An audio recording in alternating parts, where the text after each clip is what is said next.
आज आपण बनवणार आहोत डाळ पालक. त्यासाठी पालक चांगला धुवून कापून घेतला बारीक, खोबरं, शेंगदाणे आणि टमाटर. तुरीची डाळ धुवून घेतली 2 पाण्याने चांगली.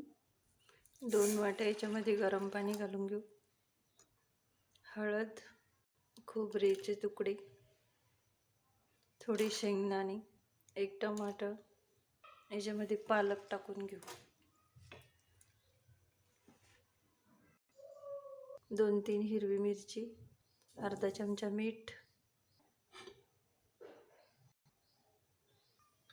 कुकरमध्ये 2 शिट्ट्या काढून घेऊ. 2 शिट्ट्या काढून घेऊन पालक चांगला शिजून घेऊ.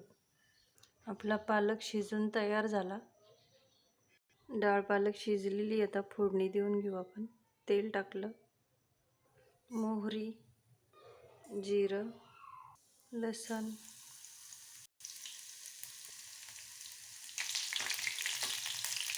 लसूण चांगला फ्राय झाला. आता तिखट टाकून घेऊ 1 चमचा.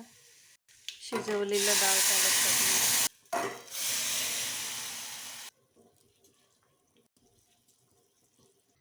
याला 2 मिनिटं उकळून घेऊ.